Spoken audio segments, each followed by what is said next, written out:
Je vous rappelle le sujet proposé par Vracop, des fois qu'ils oublient de le dire. Il fallait revisiter le concept de silo pour la vente en vrac. Et ils ont eu 24 heures comme tout le monde. Et là, comme tout le monde, 3 minutes. Et ça va faire de la démonstration. À droite pour... À droite, à gauche. Non, mais à droite. Je sais pas, essaye. J'en sais rien en fait. Tu vois bien que tu peux te louper comme tu veux ici en fait. T'essayes à droite, si tu remets à gauche. Ok, ça marche. Essaye à droite, c'est mieux. Déchets, ça me dérange. Ah, t'es corse en plus.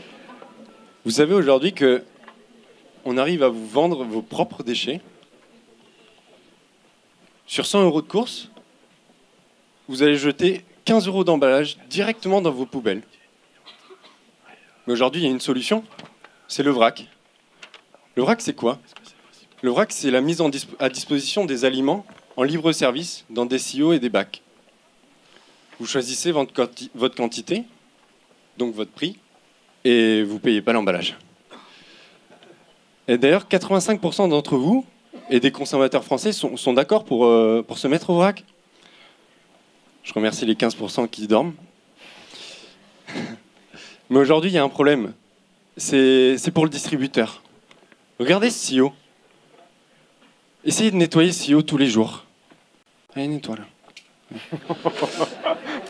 Essayez de porter 25 kilos toutes les 2 heures pour remplir ce silo.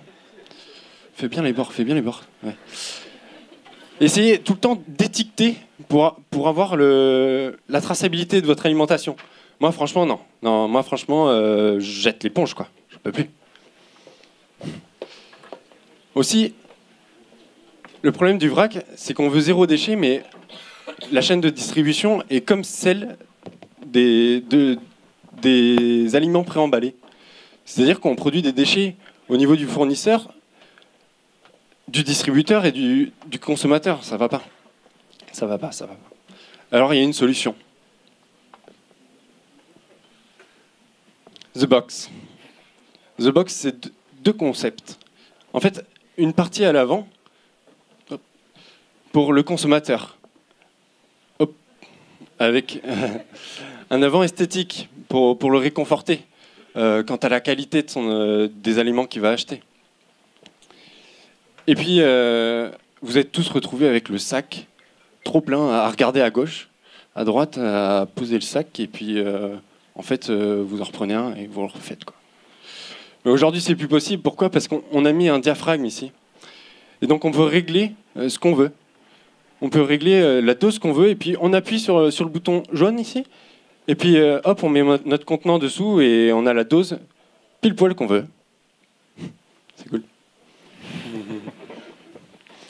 Et puis il y a la partie pour le distributeur aussi. Plus besoin de ça. Maintenant, on a un silo vide, on le prend, on le plug, il est neuf, il y a traçabilité, plus de nettoyage, nickel. Attends. Ah oui, mais il y a un silo vide.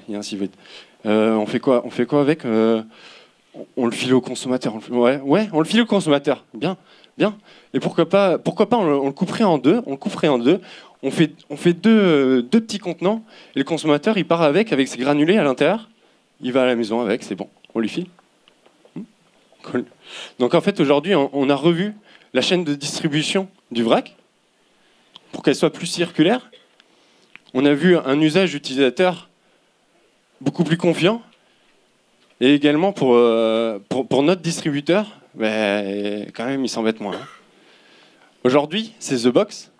Demain, c'est dans votre supermarché. Merci.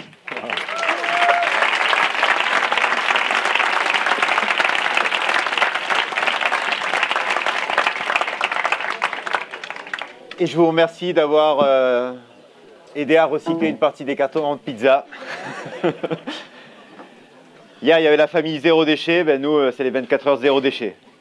More or less. Est-ce qu'il y a une question? Ou est-ce que vous êtes scotché? Rien à dire?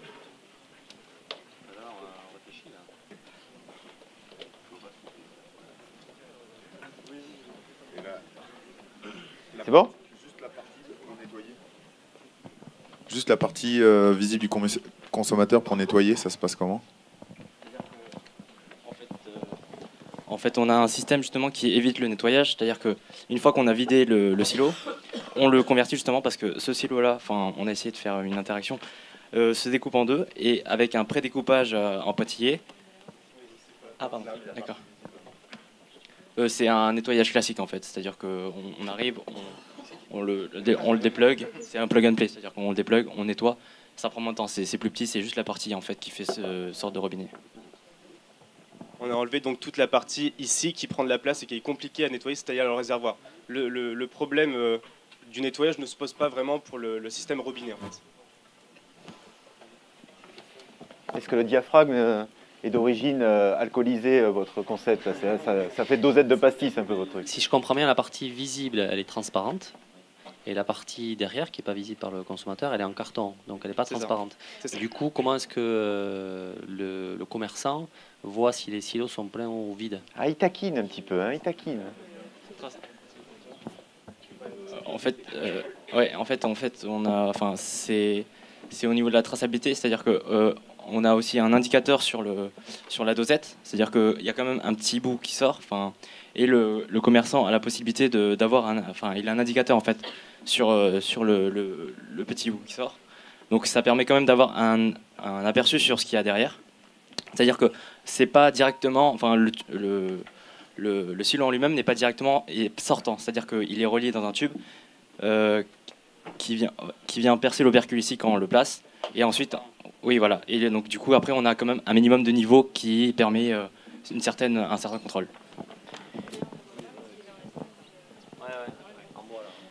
Peut-être que vous voulez voir le système de, c'est un truc, c'est très simple en fait. Non, on veut que tu finisses de nettoyer parce que t'as mal. Moi, je vois de côté là, c'est pas. Normalement, c'est fait pour que, si je vous le montre en une fois, vous êtes capable de le refaire directement après. Pas Joannet, prends pas ce risque-là. Prends un autre membre du jury, mais. Et il t'écoute en plus. Mais pas lui, quoi. Ça m'avait plus le projet finalement là. Sinon, pendant le repas, tu nous le fais. Un micro. On encoche, on prend en croisé et on vient tirer comme un lacet en fait. Ici, on prend en croisé, on croise les encoches et on tire vraiment juste comme un lacet. Et ça vient solidifier le fond et ça nous permet de transformer justement cette partie qui n'a pas de fond, où il y a l'opercule, contrairement à la deuxième partie où il y a déjà un fond. Ça nous fait donc une box, et sur le même principe, sur le dessus on a aussi un sort de tissage qui permettrait d'avoir le dessus. C'est-à-dire que le client peut à la fois se servir de ça pour juste le transporter et le reverser chez lui, ou s'en servir de contenant et le déposer directement chez lui. Ouais. Joannet, d'ici un an, il peut l'utiliser. Un petit mot de la part du porteur de projet, Sébastien. Oui, alors du coup, petit effet waouh de mon côté, hein, franchement, sur la présentation, vous avez vraiment assuré. Justement, moi, je me suis vraiment pris au jeu avec vous, avec l'équipe, pendant ces 24 heures. Je pensais pas rester au début. Je crois qu'à ma voix, ça s'entend que je suis resté jusqu'au bout. Et vraiment, bravo, parce que vous présentez aujourd'hui mieux le vrac que moi, je crois. En tout cas, vous avez compris les enjeux très vite. C'est ça qui m'a vraiment impressionné. Et donc, du coup, voilà, je pense que ça fera des petits, votre idée. De quelle manière, je ne sais pas encore vous le dire. Rendez-vous dans 6 mois, ici à Estia, et pour savoir pour la suite. Mais vraiment, bravo encore. Bravo à vous. Merci.